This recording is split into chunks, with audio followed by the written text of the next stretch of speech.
Allison Jordan. Repair, renew, reclaim. And now your host, Allison Jordan.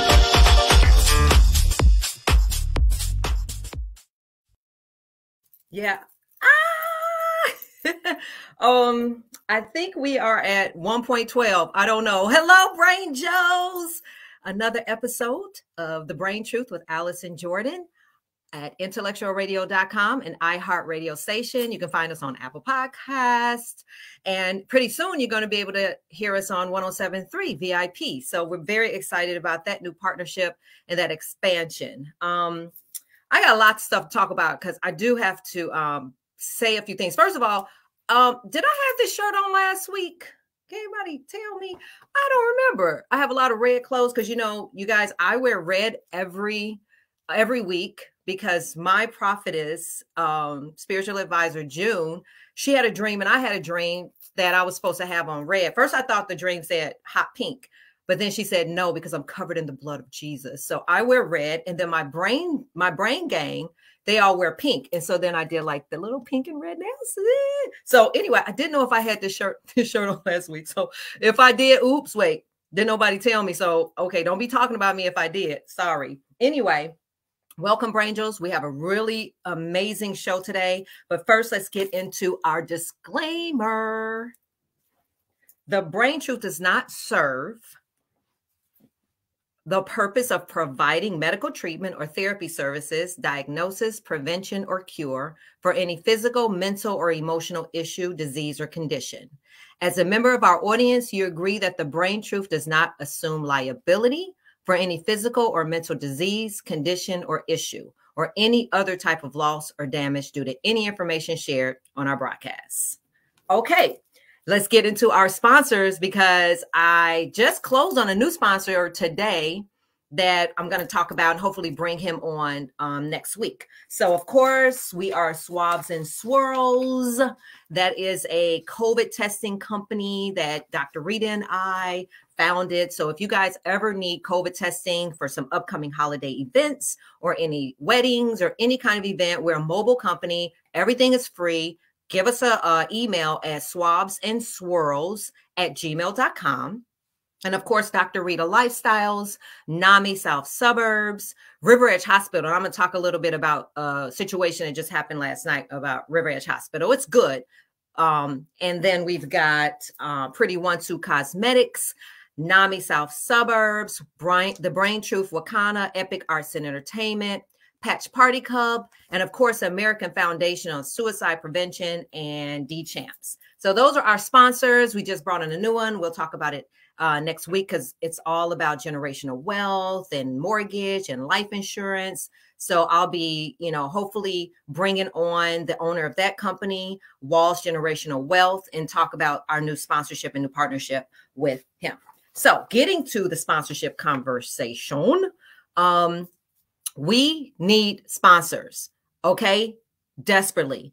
I have to pay for all these beautiful lights, all these red shirts that I wear, all my technical stuff, this microphone, everything. And, we're doing a lot of stuff in the mental health space. So there's some things that we want to build upon coming up in the next season. So we need your help. So go to thebraintruth.com.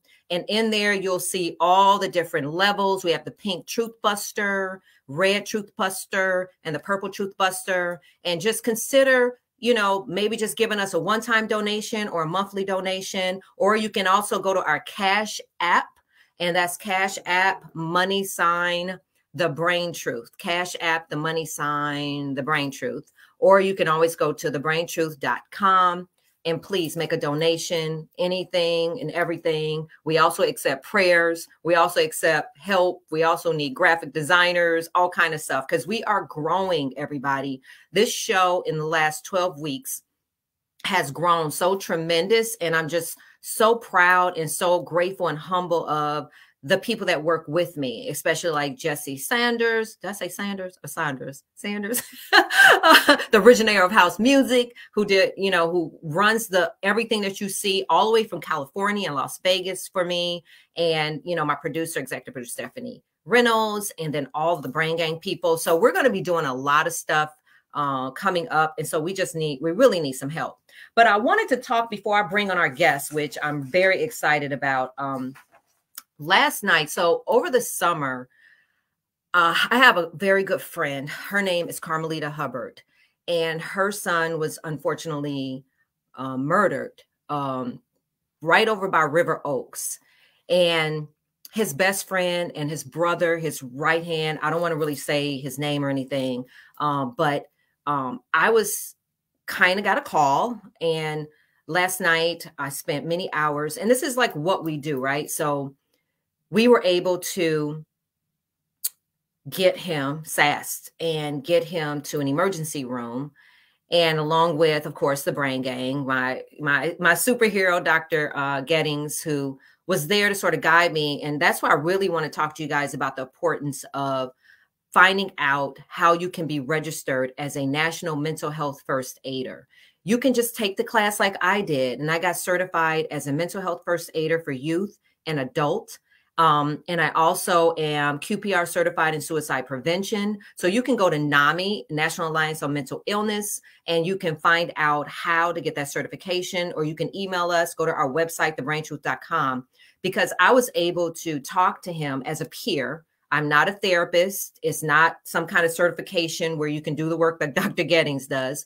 I am a peer. I'm a consumer. So I was able to talk to him because he was in trouble. He had not been able to cope with the youth. And that's what we're going to talk about tonight when we talk about Real Men Cry, the stigma, the toxic masculinity. And like, he was just this young kid and he was not grappling with the trauma that happened to his brother. And so, but he was able, for one instance, like one little second, God allowed him to sort of be present enough to say, help me. And we took him to a hospital. I don't know if I should put this hospital on blast, but I do want to say this with a little attitude, is that we got to do better in emergency rooms when it comes to mental health. Why? Because when we got there, of course, the emergency room was packed, with various things. However, mental illness is still an illness. So if we're coming into the emergency room and a person has a twist ankle or whatever, we're not trying to weigh which is more severe, but I did say that the kid had suicide ideation. Okay. And when we arrived there, we weren't treated like it was an illness. If you get what I'm saying, like he was put up against the wall, he was passing out, he was going in and out, and they just wrote him off like he was on drugs or something. And I'm telling him in intake, this is what happened. This is what he was saying. He's disassociating. And unfortunately, the doctor who was talking to him, the behavioral health person, he was like, yeah, I hung out with Juice World and we were drinking and this and that. And he was like, oh, so you've been drinking and you've been, and I'm saying, okay, so sir, apparently you don't know who Juice World is. Okay. Because he's disassociating, and if you're not aware, just say you're not aware, but stop pinning on our little boys, especially our little brown boys, when they come in there, that they're high or whatever. And we say that there's mental health. It diminishes the fact that I already talked to them. We had a bed waiting for them. And kudos and shout out to Alan at A&R River Edge Hospital, who was one of our sponsors, who was on the phone, really working with me, working with the parents, and really normalizing and making them, because they were a little, taken back of what was going on. And Carmelita, who called me to tell me that the kid was in trouble and had been noticing it for many, many, many months, had tried talking to the family in Minnesota, and they, were saying, oh, that's how he is. That's what he was. And so I just want to say, okay, here we go. I'm sorry. Whew, I just want to say to everybody and anybody that's listening, that's why this show is so important. Don't write your kids off. Don't write these young boys off. If you notice something that's a little odd, don't wait. And healthcare professionals in emergency rooms everywhere, do better. When we come in there and there's something going on, that's why people don't want to talk about mental health, because you're looking at him, y'all were whispering, and it was just no empathy. And it really breaks my heart. But this kid, we got him transferred. He's going to be taken care of. He's going to get better.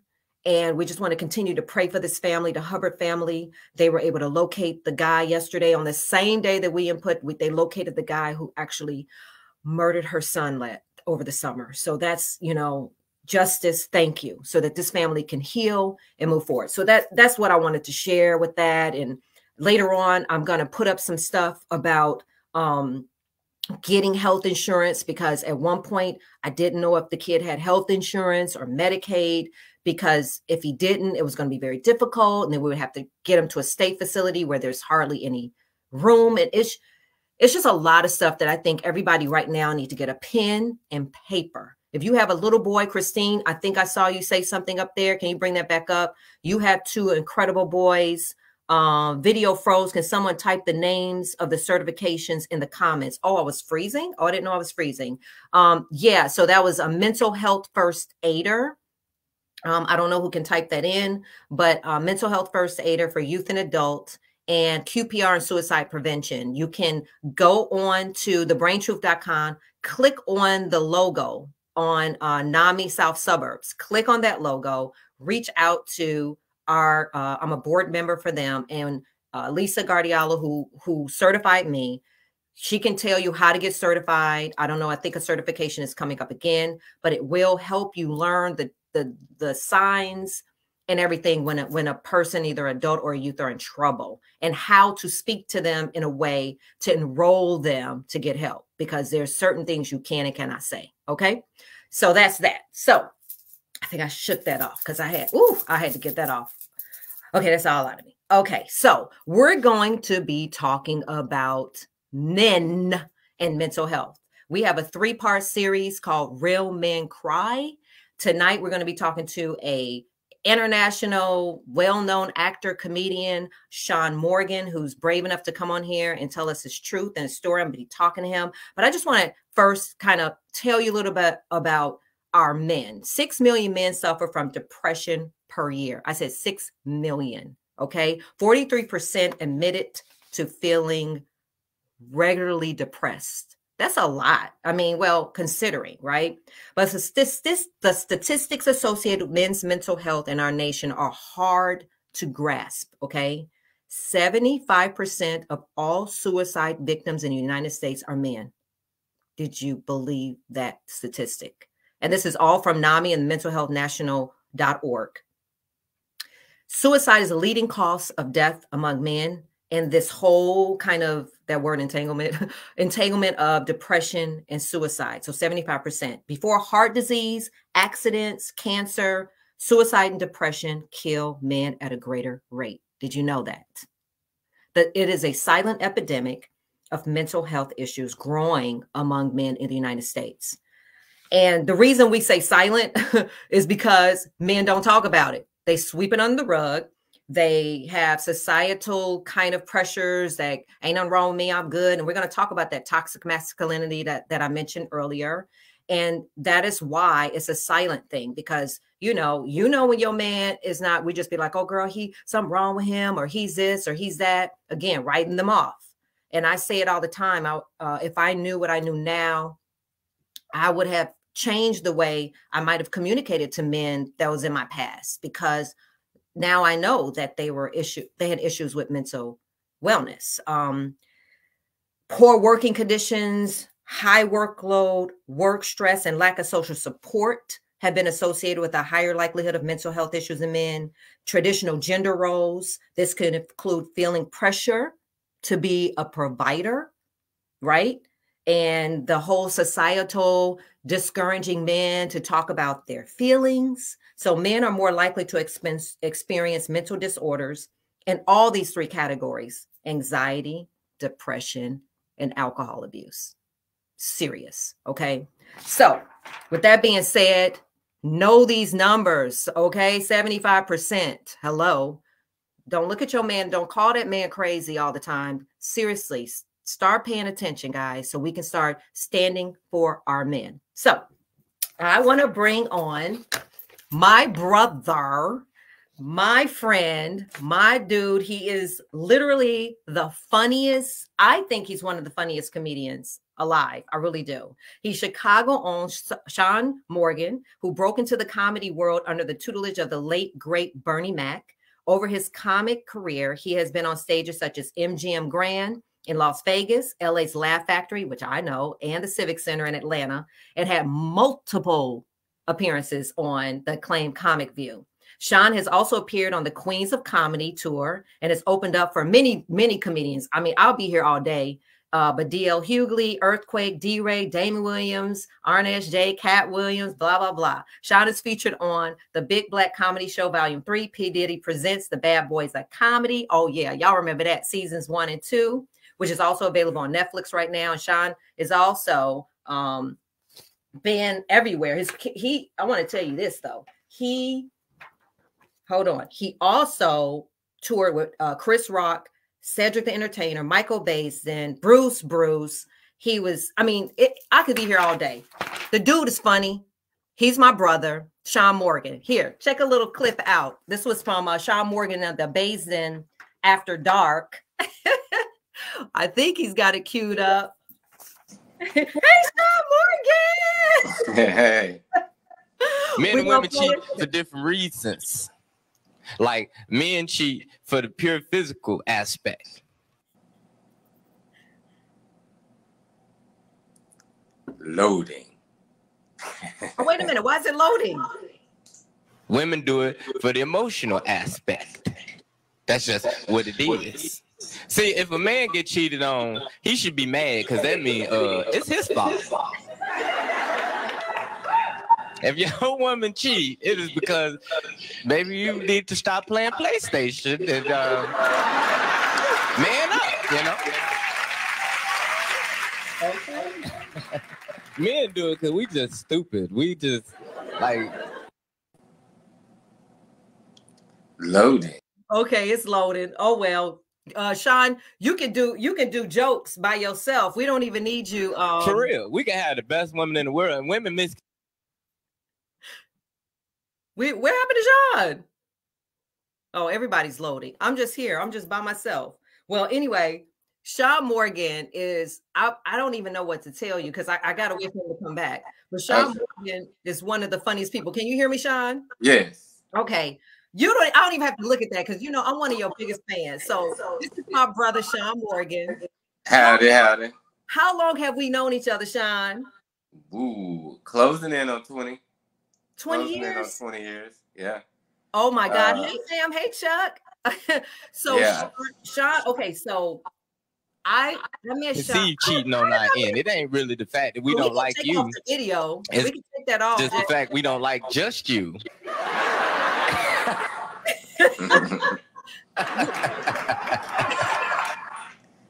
All right. Wait a minute. The funniest part of your stand-up is when you laugh. I love your laugh. And so first of all, before we get started about this conversation, honey, let's talk for real. Because I saw you when I interviewed you the last time a couple of weeks ago, and then I ran up to the comedy place in Madison, and we kissed. Luckily, we didn't tongue kiss. Hey, Rob. And then tell me what happened. Then you text me while I was in the middle of a production meeting. Hey, Willie. Hey, Romeo. And what did you text me? I had COVID. Exactly. Okay, so I'm gonna be completely transparent. I was texting you like crazy. You were like, calm down. I had to get processed, honey, from Dr. Geddes. I was like, and I was like playing over in my mind because I was hugging and kissing all over you because you looked so good when I saw you at the comedy thing. Not that you didn't look good before, but dude, you've been eating burgers and fries because you were like a buck nothing. And I was kind of low key hitting on you a little bit, but you didn't know. It's like, damn, Sean, you funny. Your boyfriend, a whole beat people up for a living guy. I don't want no troubles with that dude. Not period.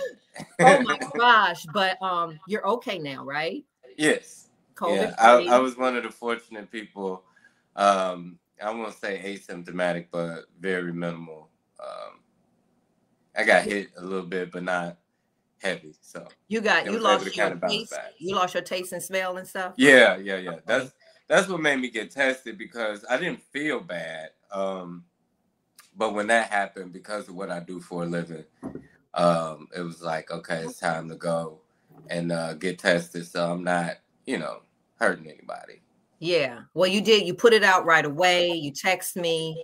I freaked out because I was thinking, did we exchange any tongue? But I couldn't remember. That's funny. But I'm glad you're healthy. I love you so much. And, you were actually on stage talking about COVID because last year you really, had some things happen with far as COVID and your family. And of course, we're here to talk about Real Men Cry. So I know you're going to be open and you're going to share with me. We're going to get good and gritty. Can you hear me? You okay? Yeah, my mic keep going in and out. I'm looking at that. Did you hear me? Yeah, I can hear you fine. Okay. Yeah. See, what was the point of a sound check? Didn't y'all have a sound check? Yes, we're fine. But I'll tell the people later the surprise we have. But anyway, I want to get back to why you're here. Real Men Cry. And we're going to get into sort of your journey. But I know last year during COVID, you had some pretty heavy stuff happen. And I was watching you were going on Facebook Live like every other day. So tell me a little bit about your experience over this pandemic, bro. Well, I mean, it's the unfortunate side effect of being a person and know a lot of people. People who thought that COVID wasn't real or who questioned the validity of it, it was understandable, but I don't think that they understood the flip of their life. It's if you have your wife, your kids, 2 buddies, your boss, and you work at a small place in the middle of nowhere, chances are COVID didn't affect you. You know what I mean? Yeah. However, I know literally thousands of people. So in knowing that, I'm going to know more cases. I'm going to know, I'm going to have a very more valid viewpoint than the person who just knows a couple of people. So unfortunately, I hit 22, 23 people who died from COVID. Really? As a matter of fact, it's probably a little more than that now. So it was crazy. Like it seemed like every other day almost. Like my aunt uncle died the same day, and then a week later my grandfather died. That was within the first 2 weeks. That was like April. Because your aunt lived with you. Didn't your aunt live with you in the house? She didn't live with me, but because she wasn't feeling good, she was here. Oh. So, but she was here when she had it and went to the hospital with it. But she was definitely here. So it was a real bumpy ride. I'm close to, between comedians and COVID, I'm close to 50 deaths since January of last year. Wow. Yeah, something like that. And because the comedy community began hit hard too. And why is that? I know because you said you wear you said a condom, right, on the mic. That's a real thing? Yeah, it is. And so that's how it's spreading, or I have no idea. If I knew, I wouldn't have called it, because I'm the mask guy. I'm the hand sanitizer. I still walk around and squeeze it in my hands every 2 seconds. So for me to catch it, it was kind of surprising because people make fun of me all the time for being the only one in the place with a mask on. Right. So it just is what it is. As far as the comedian community, I'm not quite sure what. I mean, it's just been freakish. My homeboy Nick Carthen, he was like the epitome of fitness. He just had chest pains, collapsed and died. Tyler Craig died. A lot of people don't even know Tyler died. But Tyler died last year. Oh, I didn't know that. The person who I went against in the finals of Who Got Jokes, he actually passed away last year. Oh, wow. D. Militant just died last week. Downtown Tony Brown died. I didn't know this. Yeah. It's been crazy. It's been insane. Wow. AJ Johnson, he was probably one of the more popular people that people would know of, but it was wow, it was crazy. Absolutely. So COVID and comedy. COVID and comedy. Yeah. Isn't it crazy? I mean, you're making people laugh, so it's like, ha ha ha, you know, poor spores and whatever they call it, you know. But how did that affect you? Because I promise you, I was watching you on some of those Facebook Lives. You was looking rough. That's why I was like, you look good. I mean, you was trying to, you know, you're talking to the people on Facebook Live sometimes, and sometimes I had to turn it off because it was like you in this dark room. It was like sitting on this couch. I mean, how did you cope? I mean, what was going on? Well, I mean, at that time I was still drinking and dealing with divorce and surgery and COVID, and so once I decided to stop drinking and smoking and all that stuff, everything just kind of fell into place and did what it needed to do. And So how long you been stopped drinking? I've been sober since August of last year. Hey. Yeah, let's talk about the drinking if you don't mind. Why did you stop? Was it a way of self-medicating or coping, or did you feel like you really had a problem? Because I remember going to a few of your shows because, you know, I'm one of your biggest fans, and you used to kind of throw things at people. No, they threw it at me. Oh, they were throwing chairs at you? You didn't throw no chairs? They threw it at me. Yeah.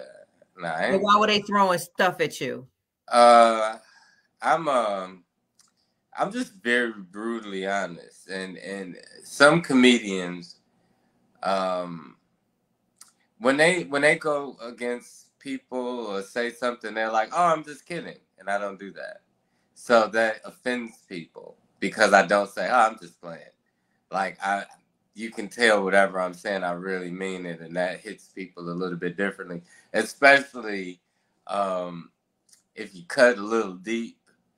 Yeah. But I did see, we were at, I won't say where, and this chick said something and you went in on her. Do you feel like during that time you may have been struggling a little bit with you told me.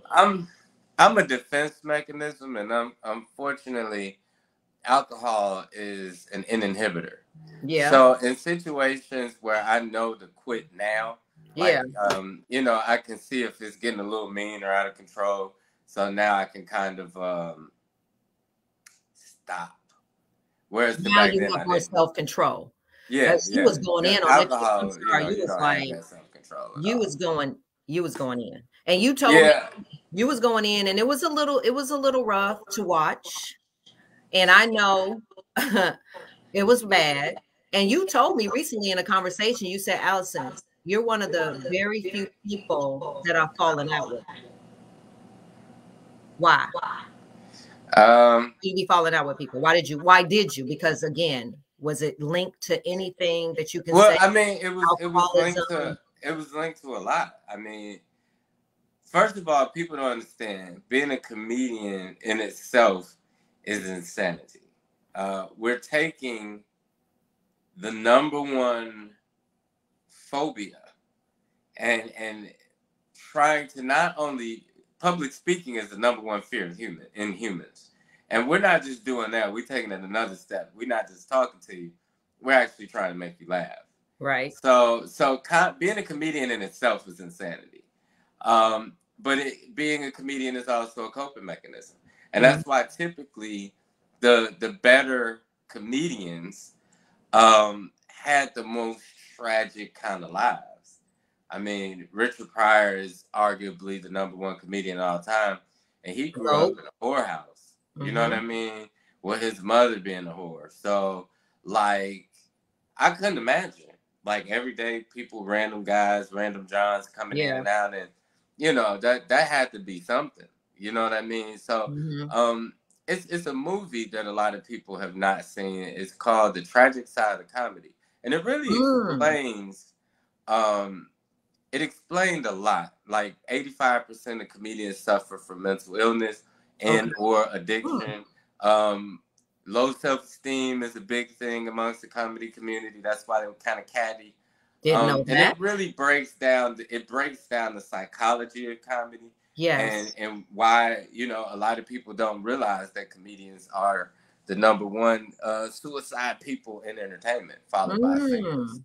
So where do you find yourself falling into that? I mean, do you consider yourself a person living with mental illness? Yeah, I think. And were you diagnosed with mental illness? I've been diagnosed. I think that being a veteran, being Black in America in general, gives you a certain level of PTSD. You know what I mean? And, you add going overseas and watching people's skin fall off, and you know what I mean, because of bombs, and it's it can be a bit much, but alcohol was a self-medication kind of thing, but it wasn't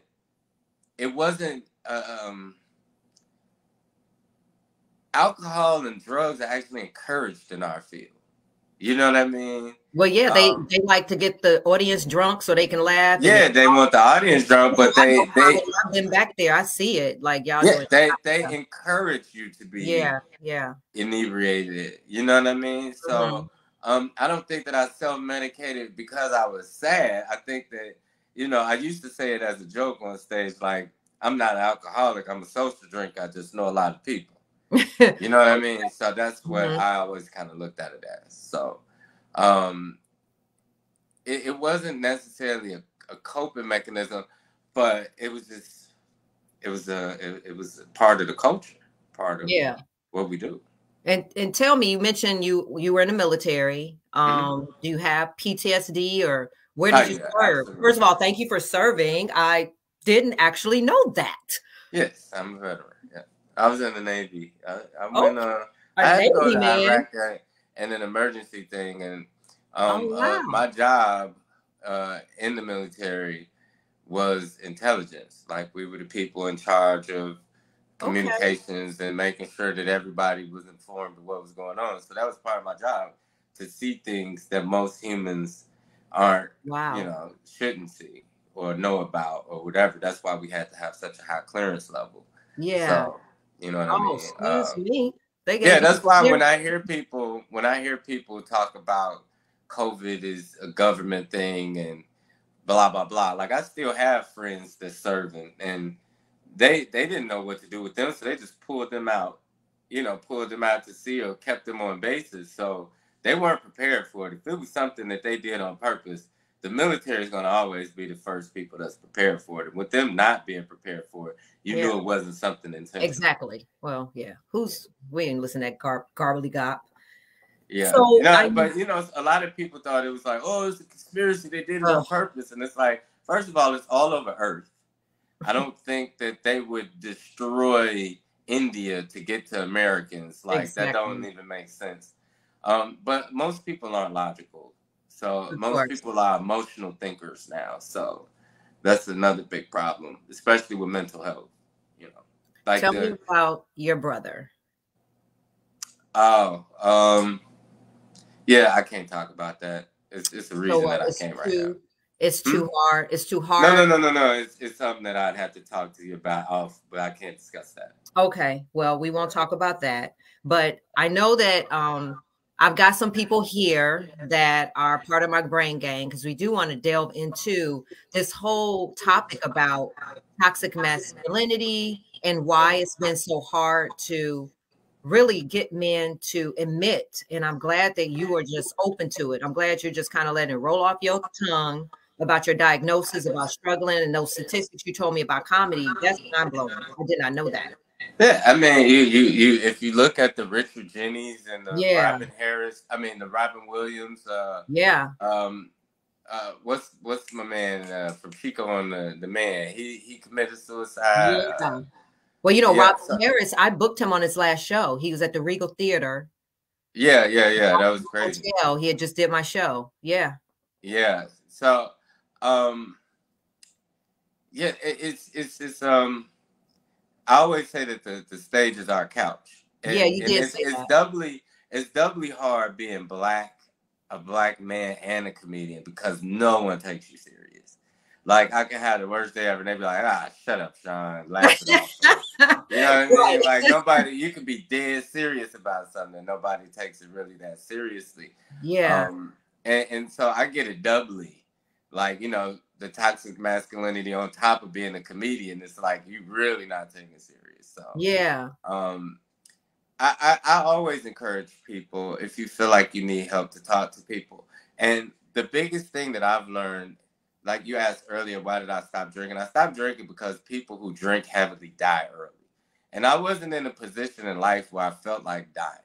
Yes. You know what I mean? I didn't want to be the person who didn't live to my potential because of an addiction. Mm-hmm. Like DMX was the prime example of that. Woo. People forgot he was the biggest rapper on the planet. He was bigger than Jay-Z. He was bigger than everybody. And he had more hits than everybody coming out the gate. Like if you look at the backstage, Jay-Z actually opened for him. But his addiction issues became a problem. And that's what actually ultimately was his demise. But people don't get that. Yeah. I didn't want to be the person whose potential wasn't realized because I suffered from mental illness or depression. And the first thing, because I talk to therapists and see psychiatrists and all that kind of stuff. And the thing that's important is being brave enough to talk about stuff with certain people that you trust. But I always tell people, you know, therapists and psychiatrists, the best thing about them, they're people that you can talk to and you don't have to worry about it getting back. You know what I mean? Like as a comedian, you talk to a comedian and confide in him. He can get mad and put all your business out on the street or whatever. And so what? So say you because you talk about it from the stage about how comedy is your challenge, but do you talk about it openly to your comedian fellow people? Yes, absolutely. Or do you care that they make jokes or say anything? I mean, no, everybody. Like when I came forward and told people about my journey in sobriety and everything, you never know what a person is going through, and you never know who's watching you. And I learned that as I got older. I didn't really learn that younger. You know, that's why my behavior was so reckless and erratic, because I didn't know that there was actually people watching me, and that I knew about my positive influences as far as comedy and how, you know, people kind of took things from me and how I kind of renaissance comedy, so to speak. But I didn't know that the negative part of me was being taken the same way. So that's, you know, people really be hating on you, Sean, like for real. Like I've gotten into it with people. I just want you to know I be fighting for my brother. And it's part jealousy, it's part, like you say, you're very authentic, you know, you've always been a straight shooter. And you're funny. You're literally one of the funniest comedians. And you know that I know comedy. I don't want to kind of brag about what I do, who I am, whatever. But you really are. And do you think, and I think, and this is just my opinion, you know, my truth, but I really think that you could have been as big as anybody, Kevin Hart or whatever. And do you think that could have hindered the journey a little bit? The mental health? No, I'm a firm believer in God does things in his time. Okay. I think the biggest part is a lot of people don't know I was really bullied a lot in comedy. But it was because people didn't realize, like, all the stuff that you named, from Who Got Jokes, well, not maybe Who Got Jokes. Yeah, Who Got Jokes, Big Black Comedy Show, Bad Boys of Comedy. All those things were done before I was even 30. And because I was so seasoned, people forgot I was young. And I think that had a lot to do with a lot of the animosity, and because they were adults, like the Damon Williams and all these people, they were 30 and 40 when I was 20. You understand? So with me being in their company, because I wasn't with 21-year-old comedians. Right. I was on shows with the bigger, older comedians that they forgot that I was a child. And that had a lot to do with my erratic behavior, because immaturity. I was a kid. You know what I mean? Yeah. And when people know that, you know, that I'm still only 43, and people was like, 43? You only 43? Like, yeah, I in 21 years in comedy. You understand? So 21 years? It's been that long. Wow. Yeah, so it'll be 22 in January. So a lot of people took that for granted, and because they saw my maturity on stage, they equated that to maturity in age, and that wasn't the case. So a lot of my behavior was from being bullied and overly talked about or whatever. But I had a conversation with another comedian who had a mental thing, and they was like, "Well, I might have did this because I might have got fired because of this." And I said, "Let me explain something to you." Mm-hmm. And this sounds terrible, but it's the truth. If you were any worse of a comedian, nobody would care. Yeah. How you acted. Like people say, "Oh, Sean Morgan is so arrogant." Like I created arrogance. Right. Or like I was the only arrogant person. Yeah. Ever. Exactly. You know what I mean? Like all comedians are humble. Yeah. But here I come with this arrogance. You know what I mean? So what people are gonna see what they want to see, unfortunately, especially if they look at you as a threat or somebody who could threaten their livelihood. Because unfortunately, amongst the Black community, we don't look at us eating, me eating is a person not eating in the eyes of another person. When in actuality, it's a smorgasbord, it's a buffet. Right. Me eating has nothing to do with you eating.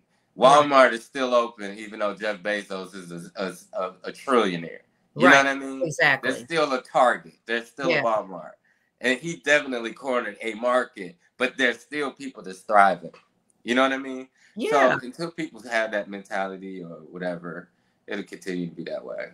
But you had said like a year ago that you wanted to go on like an apology tour. Hey, Romeo. And if you guys want to call in, I think somebody called, but they didn't say anything. And you want to call before I bring on some really incredible people that's going to be here to support, please, 708-545-2446. 708-545-2446. If you want to say hi to Sean Morgan, or you want to say something, if you're a man that can associate with, his journey. But no, you had said something like you said something about you was going on an apology tour. You don't remember that? Well, yeah, it's not necessarily. Come on now. It's not necessarily an apology tour. What did you mean? What it is that, like a couple of years ago, I took 2 steps in life.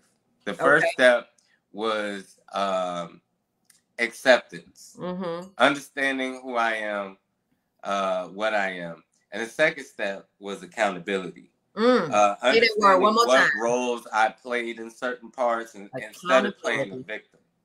And so with that, there are people who maybe I overreacted to or whatever the case. So those are things that I try to make amends with people and try to smooth those relationships out. Some people I don't care. Some people I do because I feel like it was small or slight. Responsibility.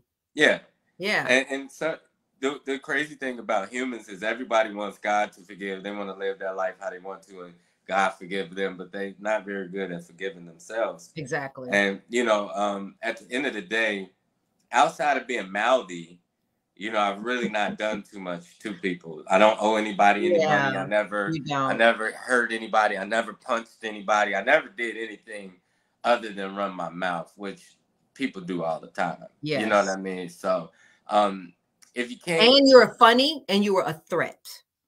Well, I mean, we know you were a threat to some people. Well, I mean, we've seen that. I don't know if you remember, but you booked me when you were doing the First Amendment tour. Yes. And how much of it? Martin and Lawrence on Stars Network. Catch it on demand. And they created such a stink about me doing that warm up. I went from warm up to not being allowed to even touch the stage. Like they literally. I didn't have anything to do with that. I learned. Yeah, no. I know who did. It was comedians complaining because they felt like my warm up would hurt their sets. So that's why I got fired. I didn't even know. So they fired me right there on the spot. So are you kidding me? That's why I went back. I went out on the stage, and that's why if you look at the episode, that's why I was sitting with Derrick Rose because they wouldn't even let me stay backstage. Yeah, that's why I didn't do the warm-up.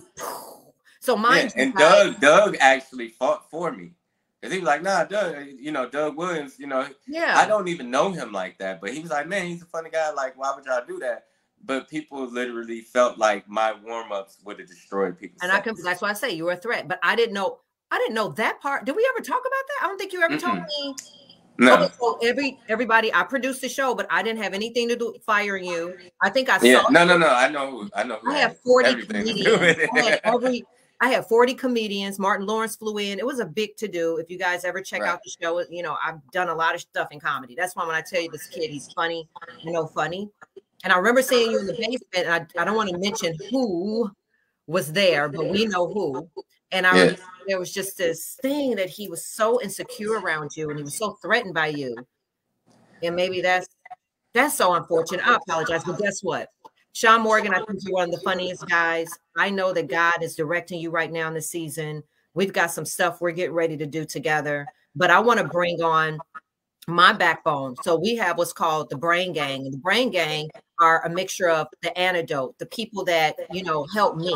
And Dr. Gettings is a bad sister, honey. So I want to bring on Dr. Natasha Gettings. There she is. She is a Brain Truth in-house psychiatrist. She's a powerhouse. She, you know, is all about standing for our men. That's why I want you to be surrounded by some strong, beautiful women that love you, that are here to stand for you, Sean, because we've got to embrace our men. So Dr. Gettings, take it over. This is my brother. This is my sister.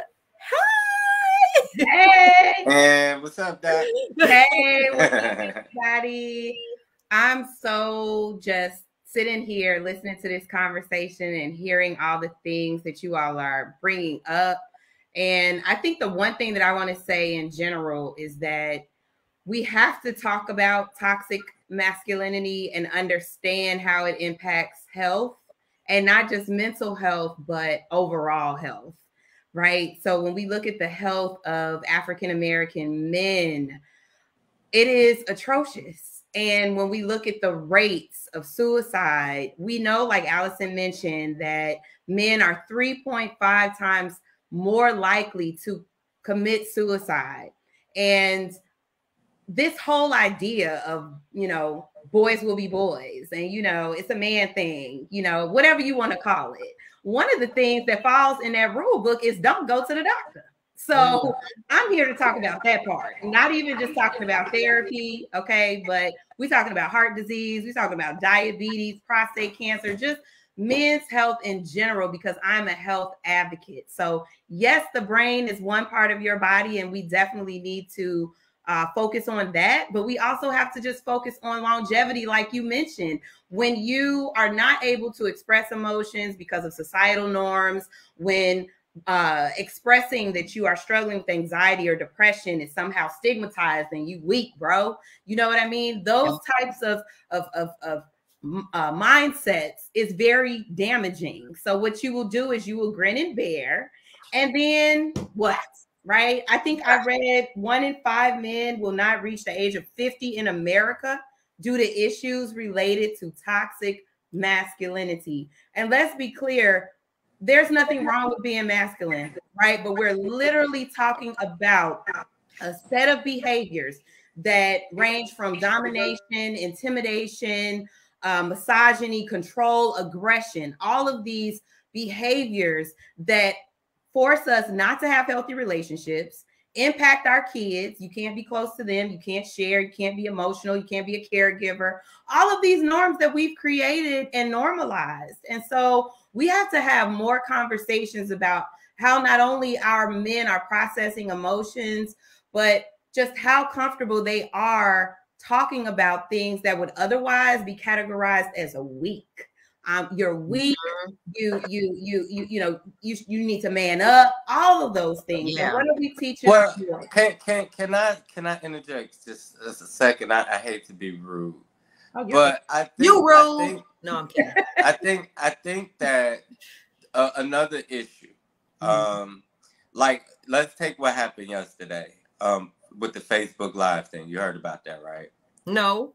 Okay, so this happened yesterday. As a matter of fact, a guy was on Facebook Live and he was talking about how he was going to be alone for the holidays and how terrible it is. And he said, "I'm confessing to you, Facebook, I just literally murdered my baby mama. And I'm on my way right now to kill my ex-wife because I believe she's the root of my mental illness. And then he's talking as he's going to her. And he shows her at the door like, oh, there she is. And he runs after her and he kills her and then he kills himself. It just happened yesterday.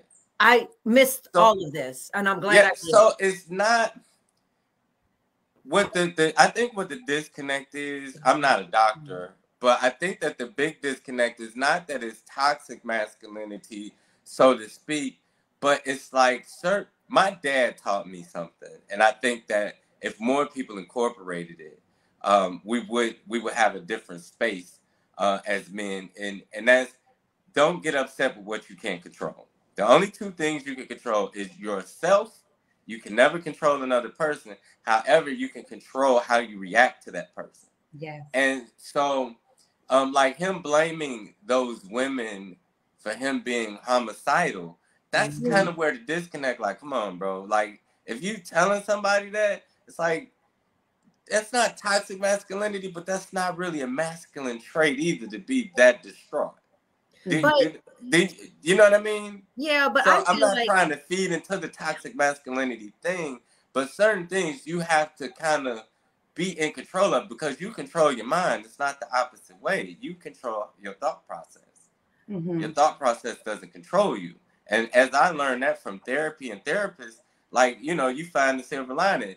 My aunt and uncle and all these people died, but guess what? My silver lining was I was just happy to be here to see them when it happened.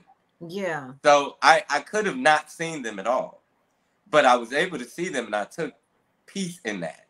Do you see what I'm saying? So sometimes we can't just be emotional, and I think that's the disconnect. It's not that you can't release, but it kind of had to be something legitimate. Do that make sense? Absolutely. Like, what could this woman have possibly done? What, cheat? Everybody gets cheated on. But that's a you lot. Know what I mean? Like, but you're play with your emotions. Okay, I understand that they play with your emotions. You love somebody, it's terrible when it goes bad, but that's not an excuse for homicide. But you're making it logical, though. Like last night when I was telling you about the young kid. He had been sick since February. No, literally after his friend got murdered, right? And everybody was like, he's just crazy. Oh, you know how he is. You know how young people, he's high. And it's been a month and month and month. And Dr. Yet, speak from a medical perspective, what is happening to the brain? What is happening to him physically? He stopped eating. When I saw him, it looked like he had trauma, an acute stress reaction, a chronic stress reaction. And I just want to be clear just as far as like the term. So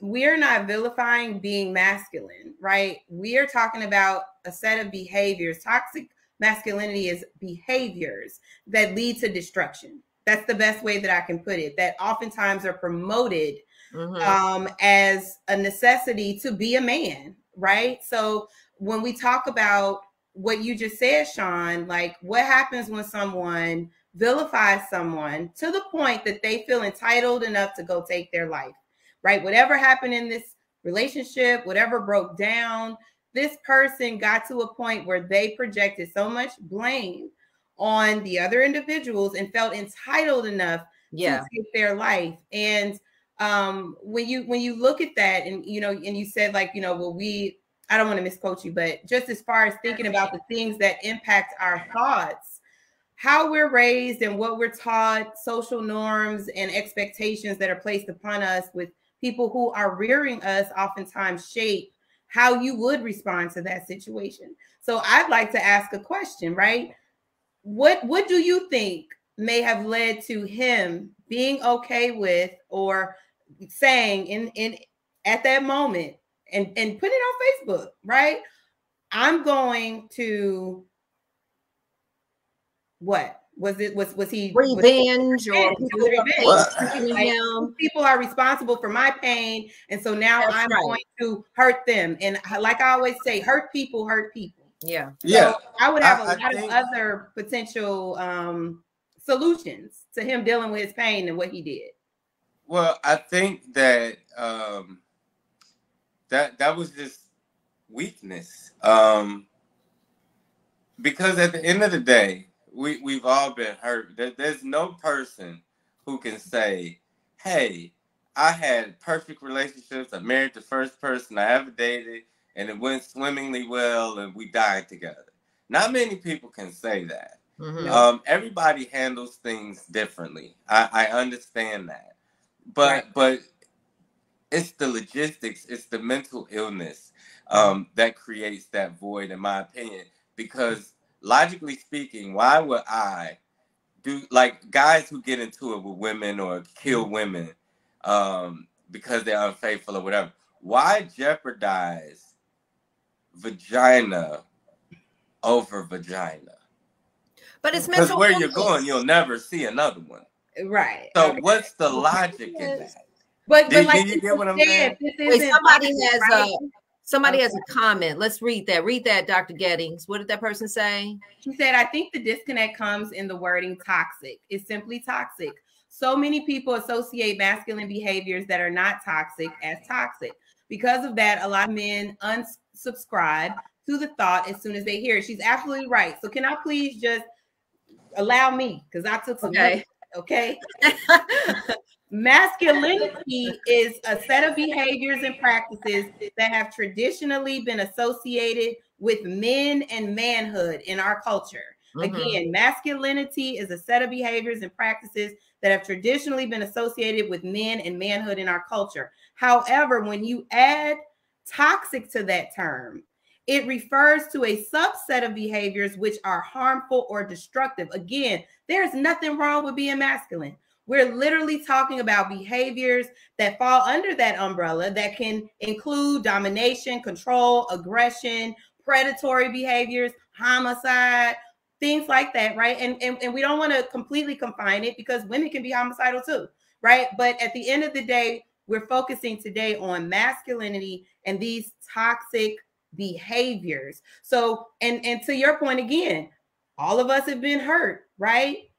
But some people have experienced pain on different levels throughout their life.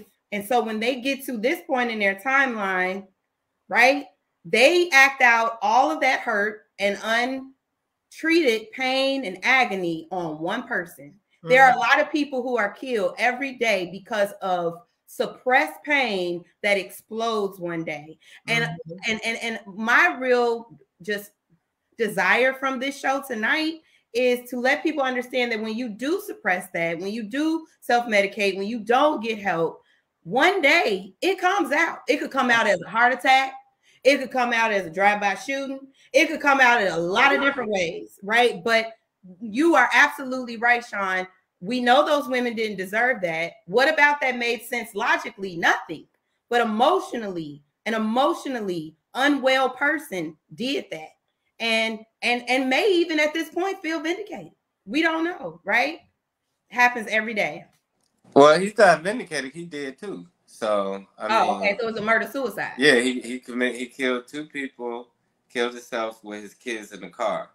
So I mean, it's tragic. It's unfortunate. And then we can get to other stuff like, example, I put on Facebook recently. It's my biggest post ever. It's messed up that Black men don't know the priority of the family: mother, wife, child, right? So I broke it down as basic as possible, right? I said, your mother's going to die. And who's going to be there? Your wife. Your kids will get their own families. Who is left? Your wife. So therefore, she is your priority. So when I started seeing all the rebuttals, right? It was so many rebuttals. Who rebutted that? I wish you could screenshot it. There was more. So if you go on my Facebook, it's got 35,000 shares. It got how many shares? 35,000. Wow. Just shares. And so it kind of goes into the mentality of each individual. And I really blame the lack of fathers, right? Because it was a lot of men that was like, I ain't putting no woman above my mother. And it's kind of like, well, that's kind of your mother's fault, because that's part of, I can tell you grew up without a father because of two reasons. A, No grown man is going to let a little boy feel like he run that house. That's not going to happen. Mm-hmm. And part of the reason that you didn't have a strong male role model is because you were your mother's boyfriend. And that's why you feel so strongly. You know what I mean? Mm-hmm. And it's just the mentality of people. Well, she can leave. She can go. And everybody sounds so hurt and so whatever. It's like, that's not your wife if you feel she's going to leave. You buy a car and you know that car eventually is not going to start. But do you prepare for it every day? Do you think about it when you buy the car? Like, man, this nice car one day is not going to be here. Yeah. So it's just the overall thought process of people right now, I think is I don't want to say weak, I don't want to say toxic, but I think it's a lot of coddling, and that's why people can't handle stuff. Do that make sense? If you can be bullied on a keyboard now, I had a real bully that punched me in the face. So to think of a computer bully is absolutely absurd to me. I would be looking at the computer like, that's better than getting punched. But before we keep going on this conversation, I do want to bring on yet another Brain Gang member because, we want to surround you with women. Why? Because we talk about the support of the women and strong women behind. So I do want to single. Another one of our powerhouse Brain Gang, and that's our prophetess, in-house spiritual advisor, Prophetess June Hollingsworth, who told me 10 months ago that I was doing this show, that I was going to do this show. And I was like, I want my money back. I ain't going to be around a bunch of women and all this stuff. But she's the real deal, Sean. She does prophetic advisement. She has #1 book on Amazon. She does dream interpretation. She's a real deal, Holyfield. And she's here not only to just share some love to you and pour into you, because I know you mentioned about how God, you're putting him first, but I want to give that, I always bring in a person that's the expert, you know what I'm saying? So there's Prophetess June. This is Sean Morgan. Hi, Sean Morgan. Nice to meet you. Hello. I keep getting muted by somebody. Because you have feedback wherever you are. Maybe that's Jesse. Oh, okay. Well, okay. I've been watching since I was on another broadcast and I hopped in about 8 o'clock and have been watching you, and was really glad to hear that you are a believer. When you mentioned God's name, I'm like, yes, Lord, because you're talking to me about him. So I'm thankful for that. He actually was speaking about you tonight. So I'm going to release this, if that's okay with you, to release what I heard. Is that all right? Sean, you there? Yeah, I'm here. Can you hear me? Okay. Yeah. Is it okay to release what I heard? Yeah, absolutely. Okay. So 2 things. #1, there's a book in you. And I don't know what the exact title is, but it's something like Avoiding the 5 Pitfalls of Comic Life. Or it's a book that you're going to write. And it's about avoiding the pitfalls of becoming a comic, or on the stage, or comic life. And I completely heard this. He said, tell him, do not worry about writer's block. So apparently that's going to possibly be an issue. And the Lord said, don't worry about that. #2, I heard comic camp. The Lord said, you're going to build a comic camp. And this thing is going to be absolutely freaking phenomenal. It's going to be supported by investors.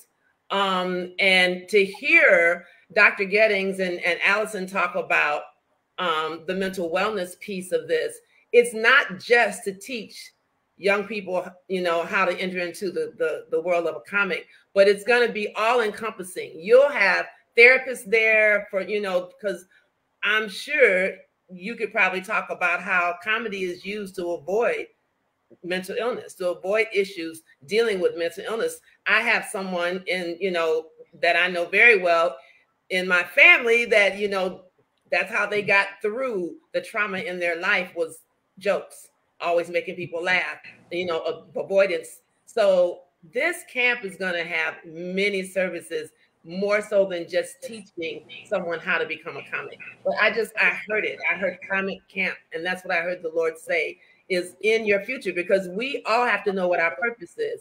And when these investors come, when this stuff starts to build, because it'll begin to just happen and unfold. and then you'll start walking into it and you remember the word. But the book is also going to be a part of that, you know, as well, because once you get through writing that, that's going to be a part of, you know, the curriculum or whatever, however you build it. But that's what I heard for you. I mean, everything that you've gone through, Sean, we know that it's a part of our purpose. You know, it's a part of who we are, what you went through, all of the, you know, the resistance, the exclusion. It's only to set you up to be more powerful than all of your adversaries. So your future is going to be awesome. And that's what I heard for you. Well, I'm not going to disagree with nothing you said. You bet I'm on it.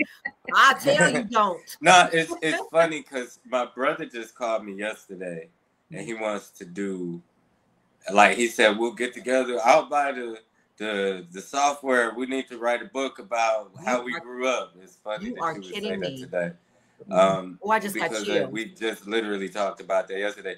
Because I laugh about it all the time. I was like, my life is too much for one movie. I would have to have 3 movies for my life. It would be how I grew up, the military, and the comedy, and just relationships. I could do a whole 2-hour movie just off of the weird things that have happened to me in relationships. And that's something that people always tried to get me to do, but I never took it seriously until yesterday. People always say, you need to write your story. People, you know, and that it'll help people understand you and why you are the way that you are. And I'm like, well, I really don't do anything to be understood. I do things because they need to be done, if that makes any sense. It'll help someone who has a mirror image of your life. It'll help them with theirs. It'll be I mean, we had a little support group when I stopped drinking. It was people that was battling the same thing that didn't say anything. I had no idea until they reached out to me privately, and we kind of, you know, I check on them and see how their journey's going. But to be a comedian that was known to be like a drunk comedian all the time, and now sober and kind of chilling out, it is kind of helping other people on their journey. So I mean, everything happens for a reason. You know, you just gotta accept it. Well, if you push through, the camp is going to be very successful, very rewarding. Yeah, almost everything this lady is telling. She's really. I've always been a person that tried to help other people. Yes, it makes me, and that's what was so perplexing, because I actually put other people in positions to win. Yeah, where and people hated me, where other people did nothing, and they held them in such high regard. So I had to mentally wrap my head around a lot of stuff, and it took time to do it. But once you I prayed for clarity, and it's the biggest gift and curse that I ever got, because I have a level of understanding for certain things, but I also it hurts you to see certain things and know that, you know, a lot of it's not gonna get better. Do that make sense? Yeah, but what does the word say? Whatsoever a man soweth, that shall he also reap. You have so many seeds in the ground, so it's your time of harvest. Yeah, prophetess, read that. The Bible says laughter works good like medicine. People will get healed from real life situations that you turn into comedy. Yes, and that is in Proverbs. So that is a scripture, and it's very true. Yeah, I believe that. I believe that, and I also believe that, you know, I cared about comedy before. Like I'm not a fame whore. I'm not one of those people. I don't do it to score with chicks or to drive whatever. I do it because as a kid, I remember that did help. You know what I mean? Growing up, you know, I grew up in a very dangerous neighborhood in Chicago. I never broadcasted. I never associate with it, not because I'm ashamed, but because I don't feel, what's the point of leaving something and bringing it with you? You know what I mean? Yeah. I didn't want to bring the hood with me like gum on my shoe. That defeated the purpose. So I am more forthcoming with certain things. Like it's a reason I can't talk about my brother, but I could talk about other situations and things that people, you know, could possibly relate to, and I don't mind being a vulnerable person and to say, hey, this is what happened with me, or this is what happened in this situation. I mean, I just had a terrible marriage, and people ask questions about that all the time. And I have no problem. I need to ask questions, so I'll ask you later too. What happened? I mean, my marriage basically went away because she thought I would move to LA because I know Kevin Hart, because I know Tiffany Haddish. Boom, I'm gonna be a celebrity overnight or whatever. And she deemed things as laziness. Like I wouldn't go on the road, right? I wouldn't go on the road because I was like, what's the point of going on the road? And we live in LA, and it's people here making $500,000 because they land a movie role or whatever. I'm in the union. Why would I go make $1,000 here instead of take $1 million chance over there? And she was like, well, men do what they have to do no matter what. But I'm like, yeah, but if I'm doing what I have to do, then I'm not over there. Because I'm constantly over here to make you happy instead of doing this that could make us both happy, which would have a bigger payoff. So sometimes it's people just don't see eye to eye. Well, but I don't look at lack of compatibility as a fault of either person. We just wasn't compatible. Yeah, I saw it. I met her once, and you're not going to have no problem because you look fine, Sean Morgan. That's a bigger problem. Sobriety looks amazing on you. Well, thank you. Thank you, Prophetess June. You know, our show be going by so fast. I cannot believe how quickly it goes. Prophetess June, if you guys want a prophetic advisement, please go to our website. Her picture is there. She's one of the Brain Gang. She's the real deal. And some of our Brain Gang can attest. Natasha, Dr. Gettings, can you attest? You got that as a freebie, Sean. So write that down. Because get her number and keep tracking and watch. You're gonna call me one day, you're gonna be like, Allison, oh my God, you know. So you guys investors, you know, I think you can reach Sean. I think there's a screen up there on how to reach Sean Morgan on Facebook or on Instagram. Please follow him at Comic Sean. Please follow him on Facebook and Instagram. Sean Morgan, what's your next show? Where are you going to be at next? Where can you make? I'm still on COVID protocol, so my next show is actually in Tennessee, and then I have to work on my schedule again. I don't have anything here. I just got called about a New Year's Eve show, but I canceled everything because I didn't know how I was going to feel. Okay. Well, I'm glad you're okay.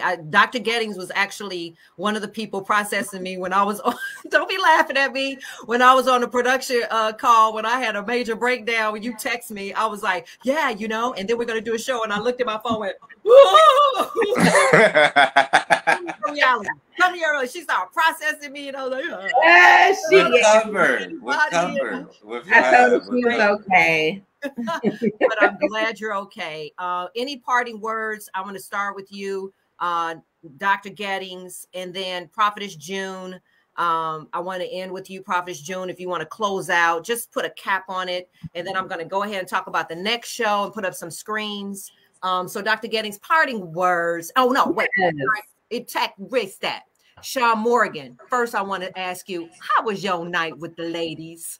It was amazing. Amazing. Okay. You know, I always have a good time when you're involved, except getting fired on First Amendment. Other than that, had nothing to do with that. Other than getting fired, I have a pretty I good wish time. I knew. I would have. Nah, I'm kidding. Yeah. This was definitely a great experience, and I want to thank all y'all, especially for being encouraging and standing behind me. All the people that's watching, who been giving feedback. I have been reading it. Somebody said, hey, sweetie pie. Somebody named Karen. You know her? You know, everybody say that till they get my phone number. Then how about this? Invest. We looking for investors. Hit us up. Yes, invest. I'm going to say it too. Invest. But I'm grateful for platforms like this. And, you know, you never know who's watching. Like I said, and you never know who you influence. Like I had no idea how many comedians I actually am responsible for, at least told that. So you are. So I'm grateful for every opportunity, especially loving ones. You know what I mean? Yeah, and I want to thank you publicly because you helped my son. When my son expressed being a boxer, and Sean Morgan introduced him to the money team. Nate Jones and Floyd Mayweather, and that was big. And he's still talked to Nate. Nate came to his graduation, and so I mean, if Good you people, had to think about that, it's like he wanted to be a boxer, and then Sean Morgan gave him the top boxer in the whole freaking world. Like, I just feel like that's people's job. I feel like if you know somebody that needs a service, and the person that can provide the service, then that's your job to put people together. And I think that's why I've been able to survive even throughout all the hatred, because I'm not a bad person. You're not. What I mean, I'm just at all a very misunderstood person. There you go. I love you. I understand you, and I appreciate you for being here. Dr. Gettings? Yes, well, my message is going to be just like most weeks, okay? I'm here to encourage people to not be hesitant to ask for help and to check on your own health, right? And I think that, first of all, I want to thank Sean for coming as well and for sharing his truth. I know that's not easy for a lot of people.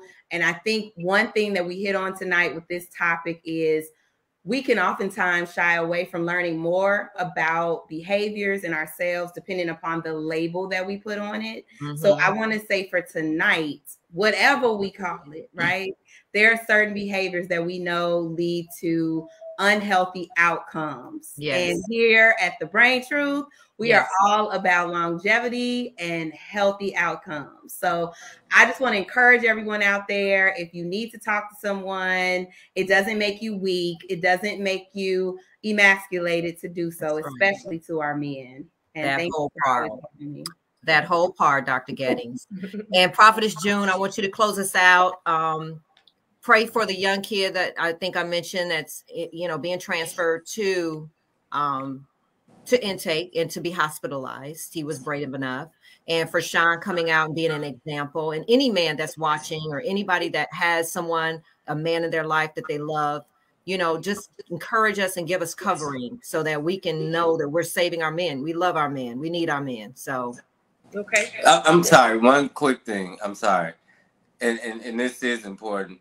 Men, even if it's not a psychiatrist, a therapist, like somebody to talk to that don't have a horse in the race, that you can talk to objectively.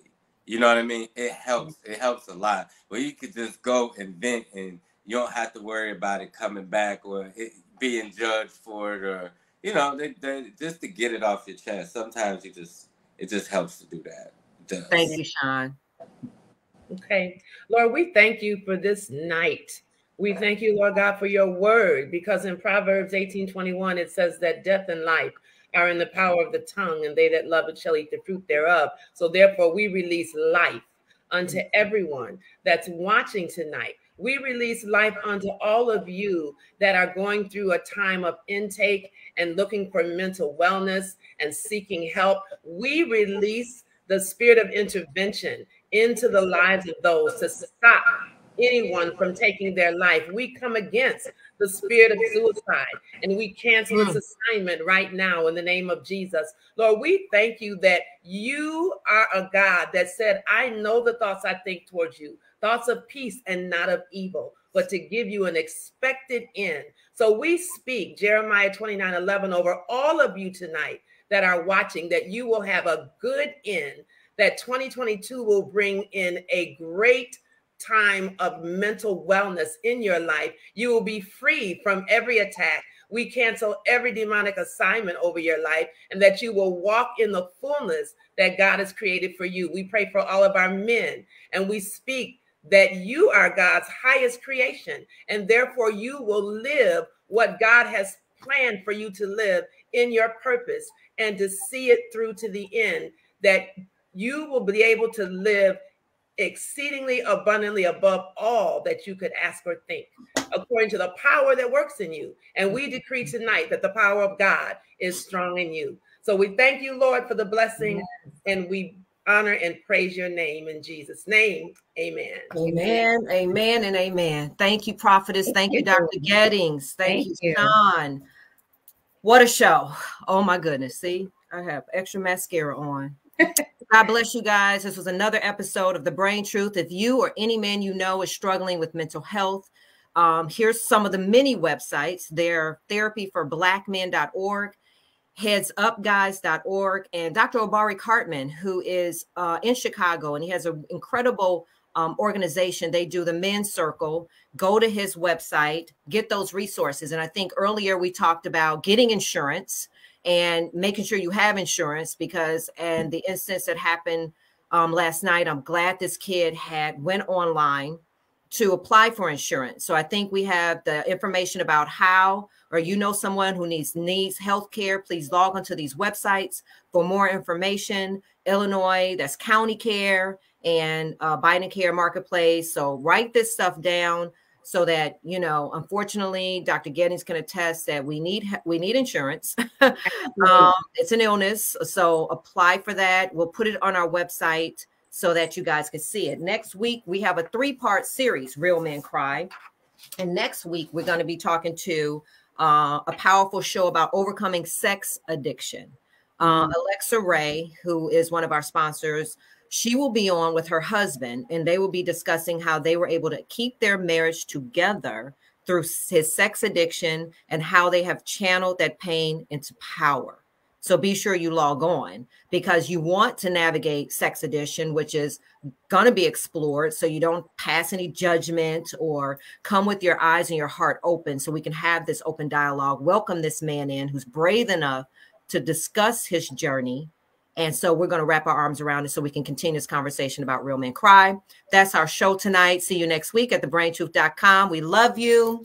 God bless you. I love you, Brain Joes. See you next week, 7:30 p.m. Thank you. Tune in to The Brain Truth with Allison Jordan every Tuesday at 8 p.m. Central. Repair, renew, reclaim.